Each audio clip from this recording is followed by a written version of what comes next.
Buenas tardes, bienvenidos a la emisión del mediodía del fin de semana de Noticias Caracol. Primero la gente. Estaremos con ustedes hasta las 3 de la tarde con el desarrollo de las principales noticias de Colombia y el mundo. Precisamente el mundo amaneció en estado de alerta tras un ataque de Estados Unidos contra 3 instalaciones nucleares en la República Islámica de Irán. Sí, señora Alejandra, la ofensiva sin precedentes incluyó el uso de la bomba no nuclear más poderosa del planeta, empleada por primera vez en un ataque de este tipo. El presidente Donald Trump afirmó que el programa nuclear iraní fue completamente destruido. Estamos con reportes en vivo desde Israel, Irán, Estados Unidos y el análisis, por supuesto, de ese contexto en Colombia. Comenzamos en Washington con Juan Camilo Merlano. Juan, ¿qué ha pasado durante las últimas horas allí en Estados Unidos? Buena tarde. Alejandra, durante esta mañana tanto la Casa Blanca como el Departamento de Estado y el Pentágono están haciendo énfasis en su mensaje hacia la República Islámica de Irán luego de este ataque en contra de 3 instalaciones nucleares.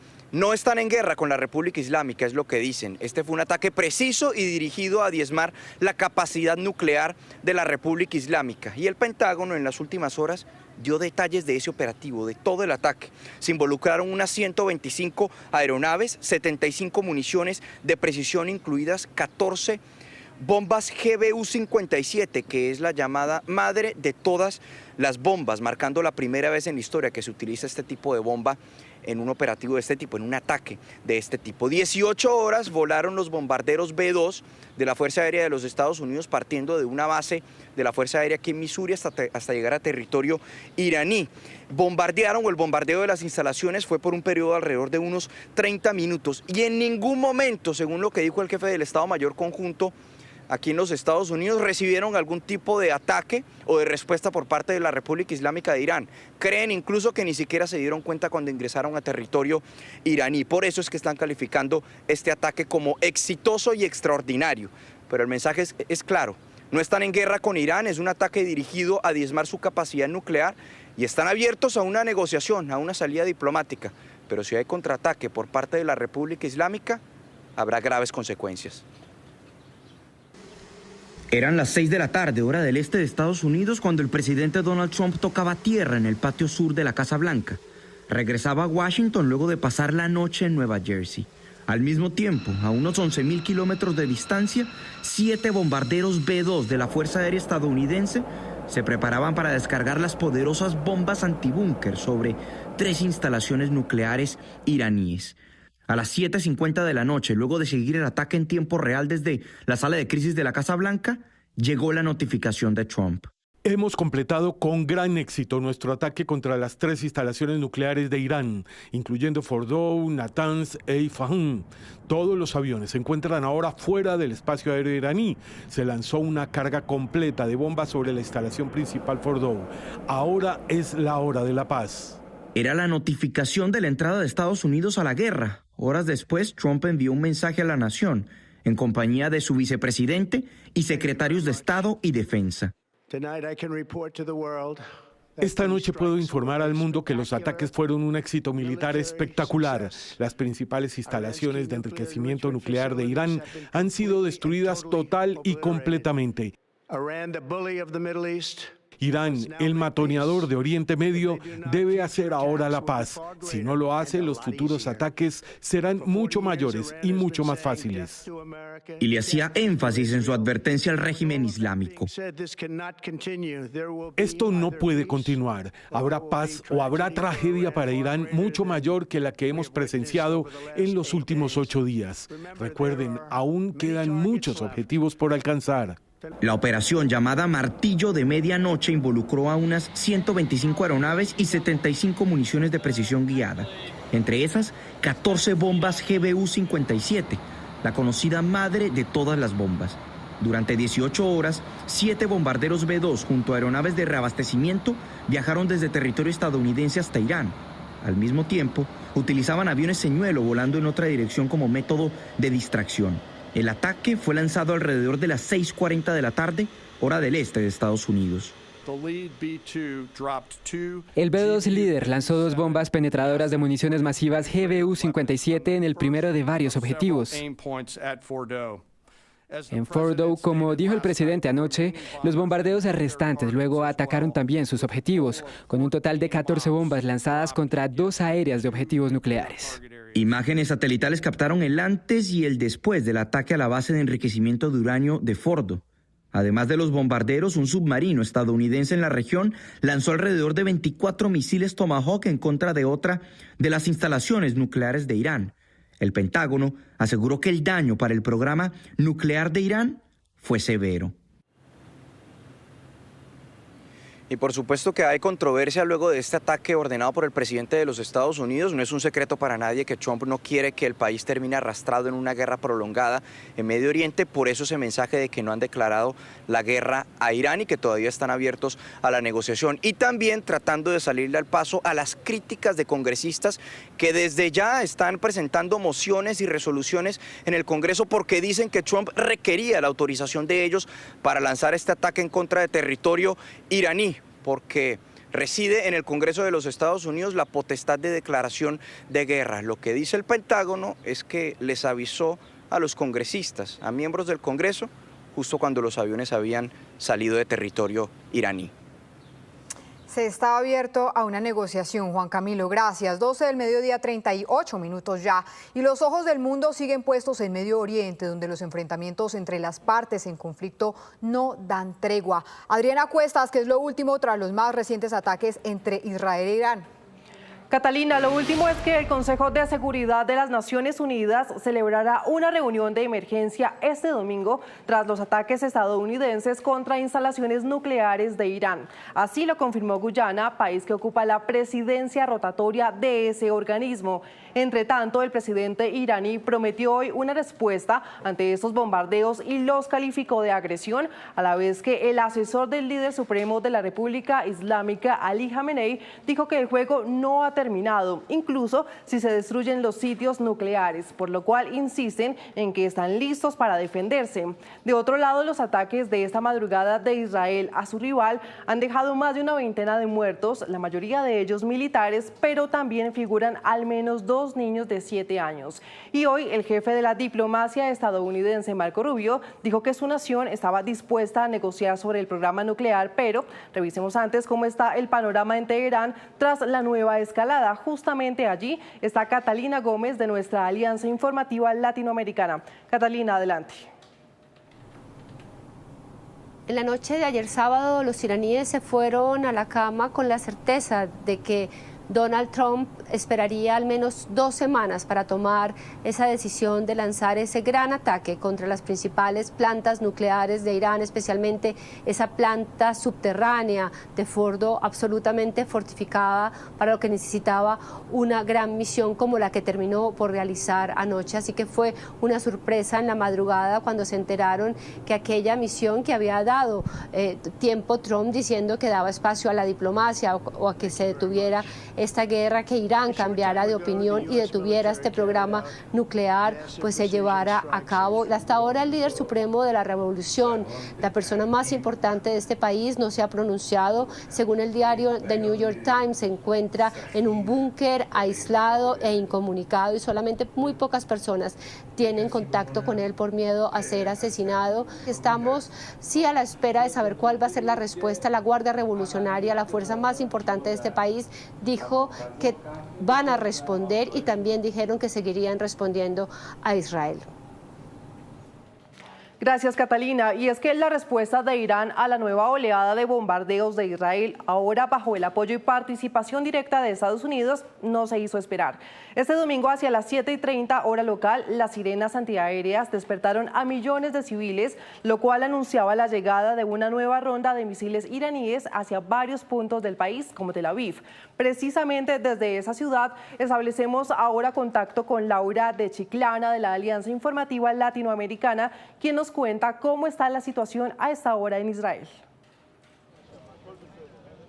Efectivamente, Irán no ha tardado en dar al menos la primera respuesta por los ataques estadounidenses contra las centrales nucleares iraníes. Y lo ha hecho atacando a Israel en una demostración de fuerza.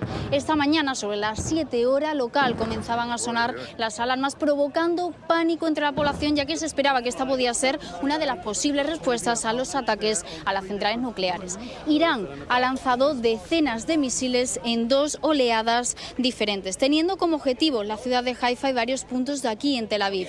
Pero una vez más, varios de los misiles han conseguido esquivar a la cúpula de hierro, demostrando que no es del todo eficaz. Al menos 86 personas han resultado heridas en Israel y de momento no ha habido víctimas mortales. Pero este ataque ha dejado grandes destrucciones. Edificios residenciales, como vemos, han quedado completamente arrasados. Durante todo el día los israelíes han salido a las calles para observar las consecuencias, aunque están muy atentos a posibles nuevas alertas para correr hacia los refugios. Otro de los ataques se ha producido próximo al aeropuerto de Ben Gurión. Hoy desde el gobierno israelí están celebrando que la relación entre Estados Unidos e Israel es más fuerte que nunca. Desde Tel Aviv, Laura de Chiclana para la Alianza Informativa Latinoamericana. Laura, gracias. Justamente esas sirenas antiaéreas se activaron la mañana de este domingo en diferentes puntos del centro y norte de Israel tras el lanzamiento de una serie de misiles desde la República Islámica. Son diversas las reacciones entre los civiles de ambos territorios y quienes están en medio de este conflicto que sigue sin dar pausa. Este es un recuento de lo que ha pasado en las últimas horas y el sentir entre la población. Veamos.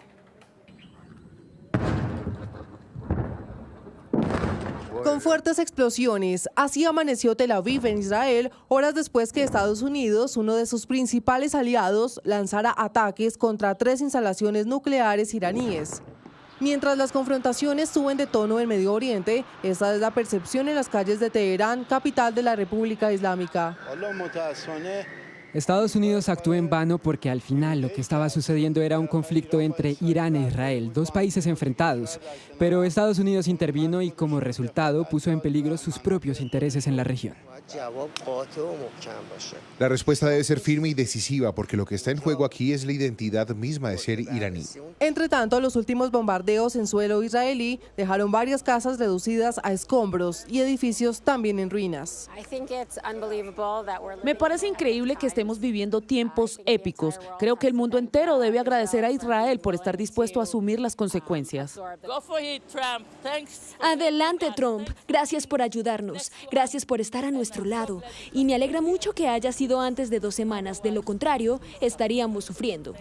Los ataques de las últimas horas y enfrentamientos entre Israel e Irán constituyen una nueva etapa de la guerra en Medio Oriente, marcada ahora por la entrada de Estados Unidos y de forma directa en el conflicto.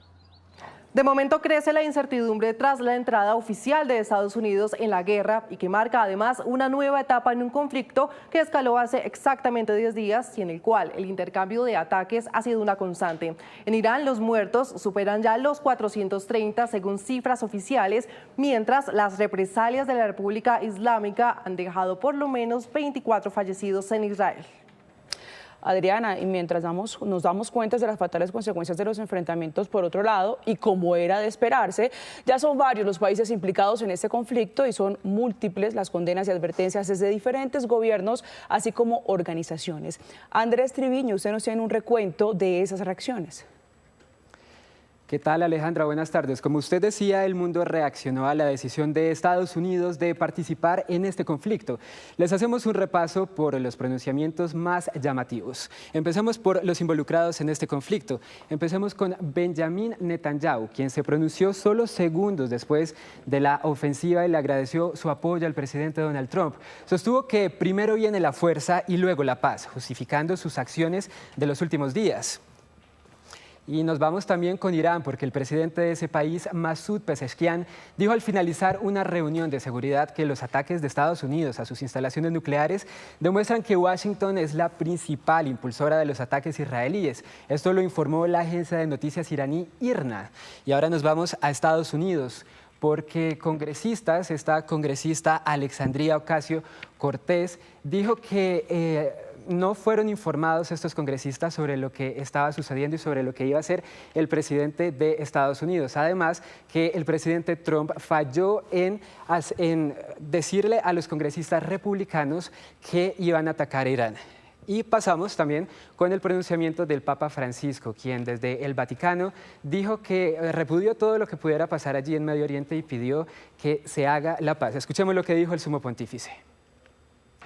Cari fratelli e sorelle. Queridos hermanos y hermanas, llegan noticias alarmantes desde Oriente Medio, especialmente Irán. En este dramático escenario que incluye a Israel y Palestina, el sufrimiento cotidiano de la población corre el riesgo de caer en el olvido, especialmente en Gaza y otros territorios donde la urgencia de una ayuda humanitaria adecuada es cada vez más acuciante. La guerra no resuelve los problemas, al contrario, los amplifica y deja profundas heridas en la historia de los pueblos que tardan generaciones en sanar. Ninguna victoria armada puede compensar el dolor de las madres, el miedo de los niños, el futuro robado. Escuchábamos al Papa León XIV pidiendo por la paz, pero el secretario general de la ONU, Antonio Guterres, dijo que está profundamente alarmado por el uso de la fuerza por parte de Estados Unidos y recordó sobre los peligros que implica para la seguridad internacional, por lo que instó al gobierno de Trump a que cumpla con sus obligaciones, que están pactadas en las Cartas de las Naciones Unidas, así como en otros tratados del derecho internacional. Y terminamos este recorrido en la Unión Europea, porque desde allí la alta representante del bloque, Kaja Kallas, emitió un comunicado en el que pidió a todas las partes dar un paso atrás para evitar más caos y les pidió que vuelvan a la mesa de negociaciones para evitar una nueva escalada del conflicto. Recordemos que representantes del bloque de los 27 han tenido acercamientos con líderes iraníes para negociar el fin del programa nuclear del gigante persa, aunque ningún logro se ha logrado en concreto. Una acción que fue condenada por Israel. Otros países como Rusia repudiaron la participación de Washington y desde el Kremlin exigieron una respuesta del Consejo de Seguridad de la ONU y catalogaron la ofensiva como irresponsable, ya que según ellos atentaron contra un territorio soberano, alegando que también se viola el derecho internacional.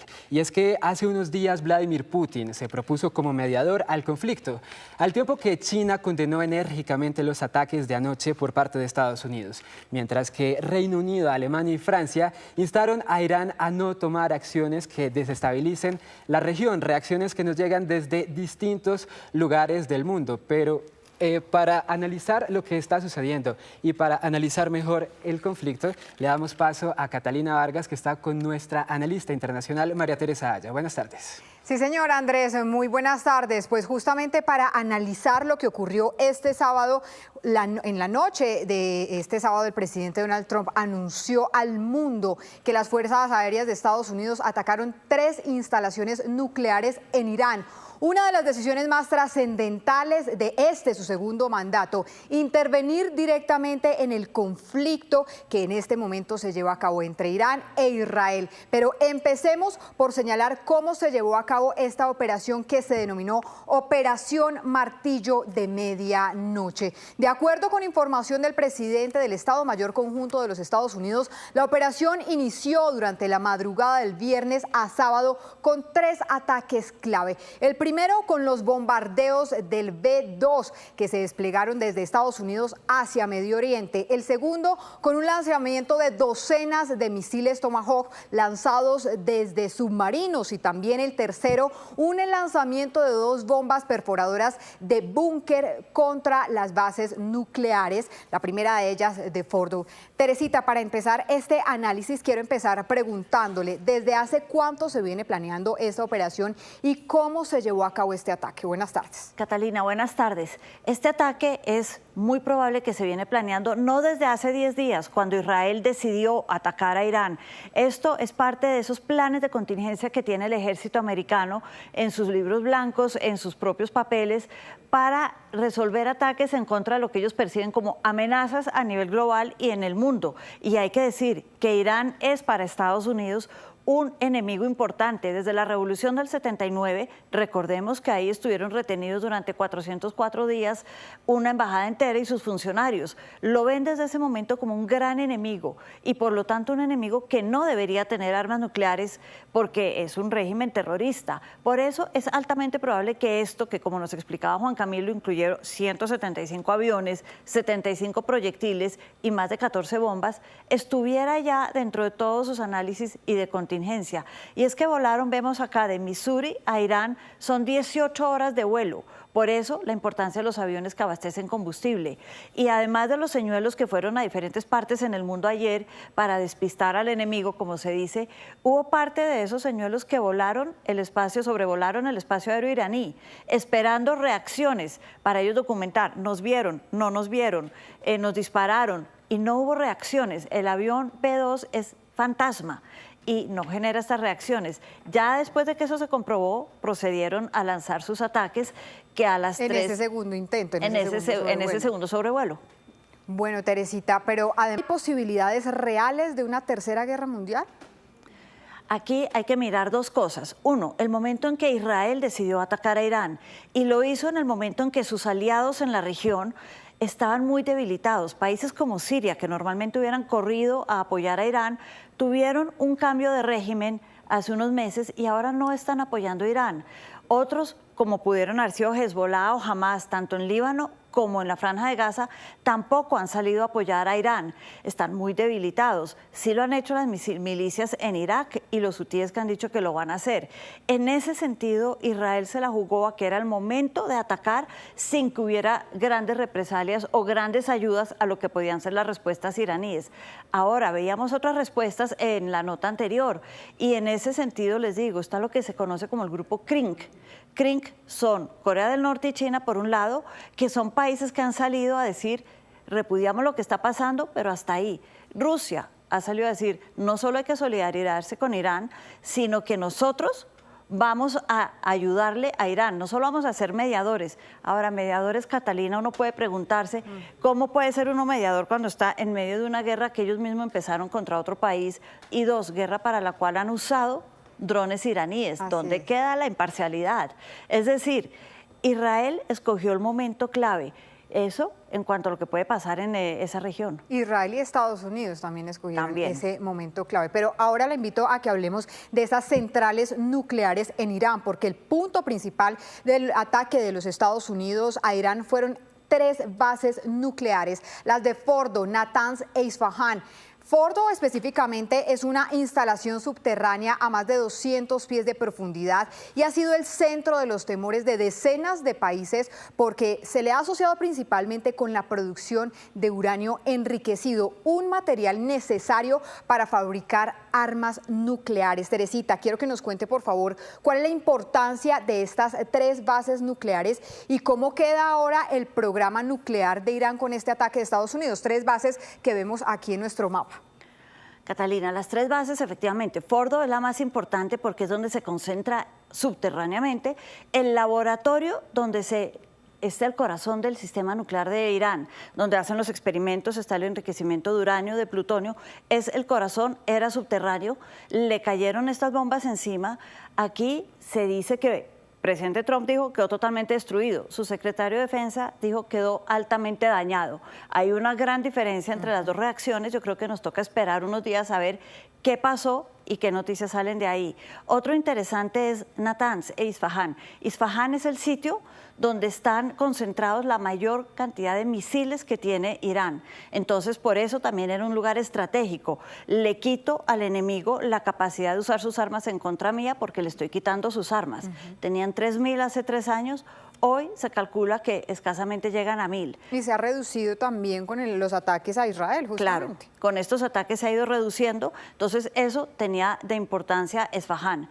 Y está Natanz, que es donde están concentrados los proyectiles que pueden lanzar las armas nucleares. Sí queda bastante debilitado Irán, puede que no totalmente acabado su programa, pero muy debilitado sí queda.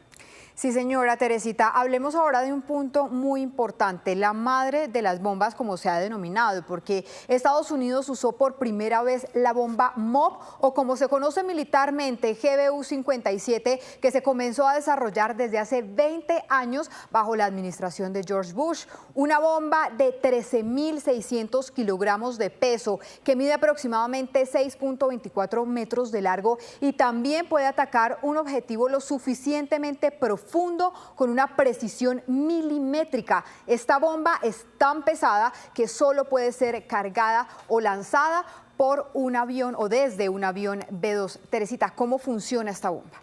Esta bomba, que fue la que utilizaron en Fordo, es la que sale del avión fantasma, que como decíamos antes, no lo pueden detectar en los ataques, y entra aproximadamente entre 40 y 60 metros por tierra. Que es como lo vemos acá. Exacto. Entra, dicen, como un gran tornillo, porque tiene unas hélices que van abriendo la tierra. Entra como un tornillo y está diseñada con un tiempo, un temporizador que tiene adentro, que dice, después de, ellos van revisando, a tal profundidad explotar, y eso lo tienen todo preparado antes de mandarlo. Le ponen el temporizador, le ponen a qué distancia explotar, y ella va entrando como un tornillo perforando la tierra, puede perforar roca dura y concreto hasta 40 metros, tierra más blandita hasta 60 metros. Y en el momento en que esté programado, explota por debajo de la tierra y se expande a los lados. Esto es, como dicen, la madre de todas las bombas, porque uno pretendía protegerse de los ataques del enemigo con concreto reforzado debajo de la tierra. Resulta que ahora con esto todo el mundo está expuesto, principalmente los iraníes y su programa nuclear. Teresita, ya usted me respondía que solo en algunos días vamos a conocer el impacto real de este ataque de Estados Unidos a Irán, específicamente a estas 3 bases nucleares. Pero ¿por qué cree usted que Estados Unidos decide usar esta bomba, la bomba más poderosa que ellos tal vez tengan en este momento? Aquí, Catalina, hay que tener en cuenta lo que decía antes. Irán es un gran enemigo para Estados Unidos, y así como uno dice, Israel se ha preparado para esta guerra por más de 40 años, Estados Unidos, desde que llegó el régimen islámico, también se ha ido preparando para la guerra con Irán.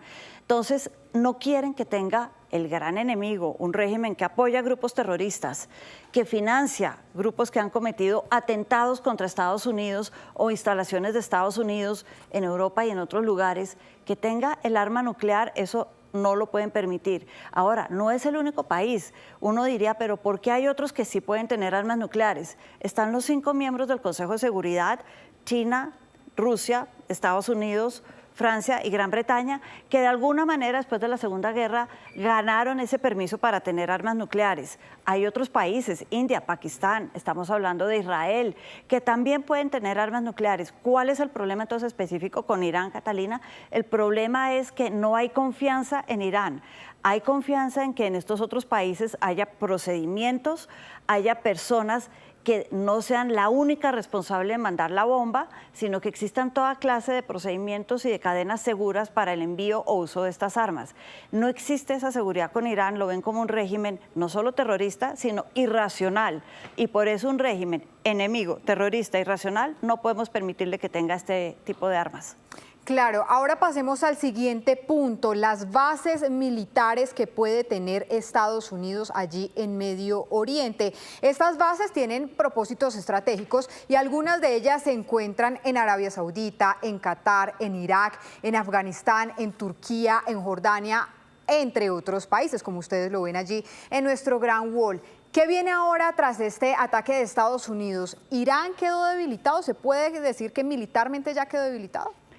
Irán quedó debilitado en el número de misiles y en su programa nuclear, pero eso no quiere decir que Irán esté acabado. Y es que Irán, uno, ha sufrido ataques a mano de Israel, tiene que, de alguna manera, justificarle a su gente qué está haciendo, por eso ha respondido a los ataques de Israel de manera cada vez más agresiva, y ahora sufre un ataque por manos de Estados Unidos. Si bien Estados Unidos le manda el mensaje que es un ataque contenido, que era un objetivo nuclear y que la guerra no era contra Irán per se, no murieron civiles, y 2, que no están buscando un cambio de régimen en Irán como pasó en Irak en el año 2003, han mandado esos mensajes. Hay que ver si Irán entiende esos mensajes o decide, yo tengo que salvar mi posición como un país que aspira a ser un país importante dentro de la región del Medio Oriente, liderar en el Medio Oriente, y como tal yo no puedo darme el lujo de no responder a los ataques. ¿Cómo respondo? Podemos ir desde los ataques, acá vemos las bases militares que tú decías, Catalina, en el Medio Oriente, son muchas, y ahí hay más de 40.000 tropas americanas estacionadas que hoy en día son objetivo militar de Irán. Y vemos algunas embarcaciones, y es que cada portaaviones, y están llegando más a esta zona, tiene 7.500 personas a bordo. Eso aumenta el número de posibles tropas, soldados americanos que podrían verse involucrados en este conflicto, lo cual terminaría de escalarlo para Estados Unidos. Teresita, y la pregunta que nos hacemos desde este lado, desde Occidente, en medio de todo este conflicto, ¿cómo queda Colombia? Lo más cercano que estamos nosotros de Irán, Catalina, hay que decirlo, es tal vez Venezuela, un país que ha tenido relaciones con Irán desde hace décadas, empezando por el tema del petróleo. Fueron los fundadores de la OPEP entre Irán y Venezuela. Tienen mucho en común, pero que en los últimos años hemos visto que también ha recibido armamento por parte de Irán, consultores, toda clase de ayuda, armas por parte de Irán. Eso es una parte para nosotros importante que hay que tener en cuenta, que si deciden estos grupos que operan en Venezuela hacer un ataque contra instalaciones de Estados Unidos o de sus aliados en la región, es lejano, es remoto, pero podría pasar, como también podría pasar en lo que se denomina la triple frontera, Paraguay, Brasil, Argentina, donde también se dice que hay operativos de Hezbollah, recordemos los aliados de Irán, pero son escenarios, esperemos, y lo digo así, Catalina, remotos.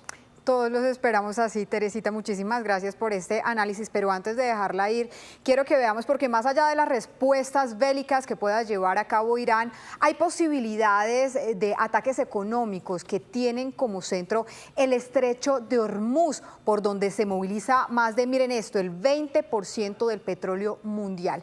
Esta es la explicación.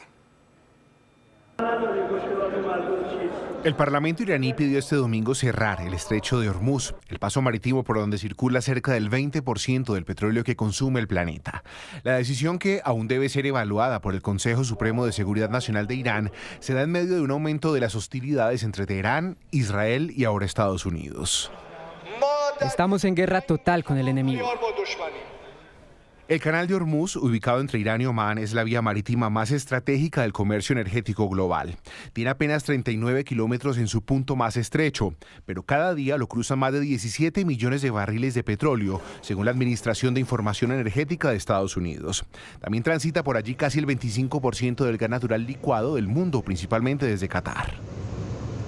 5 grandes países productores de crudo, Arabia Saudita, Irak, Emiratos Árabes Unidos, Kuwait y Qatar, dependen casi completamente del estrecho de Hormuz para exportar su petróleo y gas. Su cierre interrumpiría el flujo energético hacia Asia, Europa y América Latina. La importancia del canal no se limita a Medio Oriente. Economías como China, India, Japón y Corea del Sur dependen fuertemente del petróleo y gas que sale por esta vía. Europa también importa parte de su energía a través de esta ruta. Una interrupción prolongada afectaría el transporte marítimo global, elevaría los costos logísticos y pondría en riesgo la seguridad energética de decenas de países. El cierre del estrecho aún no ha sido aprobado. Para que se ejecute debe contar con el aval del Consejo Supremo de Seguridad Nacional, máximo organismo iraní en materia de defensa y política exterior. Pero la solicitud del Parlamento en plena escalada bélica refleja que Irán está dispuesto a usar su poder geográfico como arma política y militar. Ahí veíamos el impacto económico por cuenta de este canal, el canal de Hormuz. Como lo veíamos ya, Irán tiene una ubicación estratégica que podría llevar a otro tipo de consecuencias económicas. Daliana Garzón, usted nos cuenta el impacto y esas consecuencias económicas que podría traer este ataque de Estados Unidos. Buenas tardes. Catalina, Teresita y televidentes, buenas tardes. Irán es un actor clave en el mercado de petróleo en todo el mundo. Esto pese a las sanciones internacionales, sin embargo, ha logrado aumentar su producción y sus exportaciones. Según la Administración de Información Energética del Gobierno de Estados Unidos, tiene la segunda reserva más grande del mundo de gas natural y también la tercera mayor reserva de petróleo. Conozcamos algunas de las cifras más relevantes en esta materia. Comencemos con la producción de petróleo de Irán. Estamos hablando de 3,3 millones de barriles por día. Asimismo, se generó por este rubro más entre 2021 y 2023 cerca de 144.000 millones de dólares de ingresos. Está entre los 10 mayores productores del mundo de petróleo. De otro lado, también revisemos las exportaciones de gas licuado de petróleo de Irán. Estamos hablando de 12 millones de toneladas por año, que les representan más o menos en ingresos 10.000 millones de dólares. Finalmente, dos de las naciones más importantes para realizar sus exportaciones de petróleo y gas licuado de petróleo son a Irán y a India. Esto también como resultado de algunas de esas sanciones que se han hecho en el occidente. Por eso es crucial para Irán el estrecho de Hormuz, para que pasen por allí esos barcos que van hacia los principales clientes que tienen en este continente asiático. En ese orden de ideas, Teresita, considerando esa gran influencia que tiene Irán en el mercado de petróleo mundial, ¿este ataque va a afectar los precios internacionales del petróleo? Sí, Daliana, si llegan a hacerlo, y ya se dice que el Parlamento solicitó que se cerrara el estrecho, si llegan a hacerlo, el precio del petróleo puede subir en un 35%, llegando el precio por barril a superar los $100. Eso tendría un impacto económico a escala global. Conocimos precisamente esta mañana que el Parlamento iraní está solicitando cerrar este estrecho de Hormuz. ¿Cuál es el impacto que tiene esto para el mundo, Teresita? Más allá de subir los precios, también impactaría a los países que dependen de ese petróleo. Aquí estamos hablando de países que no necesariamente son China, India o los países cercanos al Medio Oriente. Son todos aquellos que ven transitar por ahí los buques que llevan el petróleo a África. África se vería muy afectado.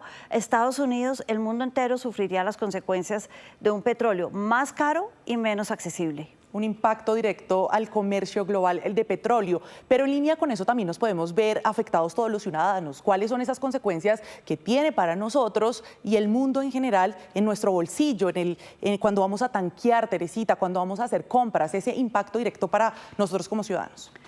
Más allá de que vivimos en un mundo que depende del petróleo todavía, Daliana, está el precio de la gasolina. Pensemos la gasolina de aviones, los turistas, los precios de los pasajes. En este momento, a mitad de año, estamos en invierno en muchos países del sur del planeta. Son países que en inviernos fuertes dependen del petróleo para la calefacción, para sobrevivir, para cocinar y para no morirse de frío. El impacto se sentiría a lo largo y ancho del planeta de alguna manera, como decía antes, por el costo y porque va a estar reducida la accesibilidad al petróleo.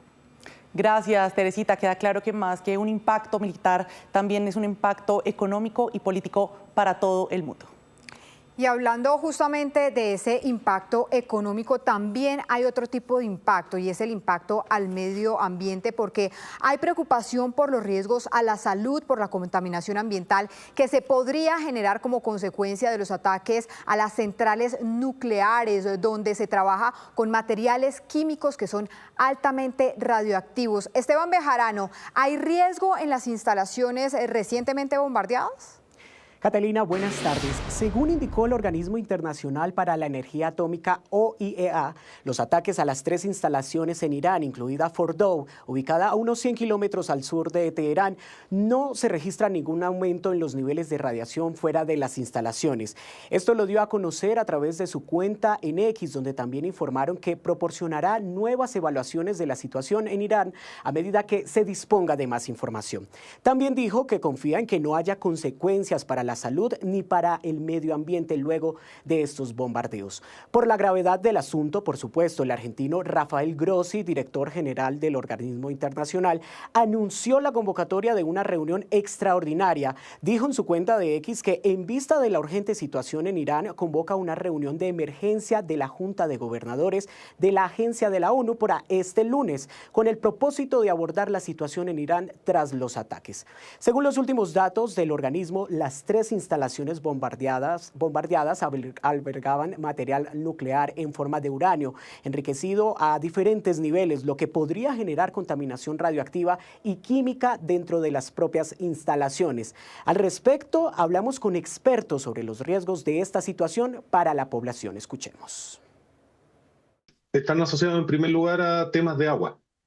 Ellos no tienen acceso al agua de la forma que la mayoría de los países en Sudamérica, que son a través de ríos donde nosotros podemos extraer, que vienen de cordones montañosos, donde esta nieve se derrite, nosotros extraemos agua de esos ríos y alimentamos a la población. En el caso de ellos, tienen mucha extracción de agua desde el Golfo, y por lo cual cualquier daño o cualquier contaminación por temas de radiación en el Golfo podría significar un gran problema para la población, dado que los estaríamos exponiendo a altos niveles de radiación y con ello todas las consecuencias para la salud que involucra. Ese riesgo incrementa con la mayor dosis de exposición, que son el daño genético a las células, el daño al material genético de las células, y eso pues puede terminar produciendo cáncer de diferentes tipos, principalmente neoplasias hematológicas como los linfomas, las leucemias, que se van a detectar muchas veces años después de la exposición. Hay que recordar que estos ataques se dan luego de que este organismo alertara en reiteradas ocasiones el riesgo para la población de llegar a ser atacadas las centrales nucleares. Reiteran que por el momento no se han detectado emisiones de radiaciones en el país en general, pero el peligro existe. Se espera que en las próximas horas hayan declaraciones del director general del OIEA sobre esta situación en el Consejo de Seguridad de las Naciones Unidas. Teresita y Catalina, ustedes con más información. Sí, señor Esteban, el peligro existe. Y justamente ya para finalizar este análisis, Teresita, quiero preguntarle acerca de esos daños medioambientales y esos daños a la salud que nos comentaba Esteban. ¿Esto cómo puede realmente influir ya en el planeta como tal? Catalina, esto es muy grave. Recordemos, por ejemplo, el caso de Chernóbil. Han pasado casi 30 años y hay zonas en Ucrania, Chernóbil queda en Ucrania, donde todavía no hay agricultura. Entonces puede impactar en todo lo que es la seguridad alimentaria del país y del planeta. Las enfermedades, como veíamos, los cánceres, se han aumentado y son zonas donde uno no puede respirar el aire, las enfermedades pulmonares. El impacto no solamente es inmediato, no solamente es seguridad alimentaria, es el tema de la salud, sino que es un impacto que dura décadas, Catalina. Puede durar décadas. Teresita, muchísimas gracias por esta amplia explicación, la explicación militar, la explicación económica y, por supuesto, los efectos al medio ambiente. Gracias por estar con nosotros aquí en Noticias Caracol. Gracias, Catalina.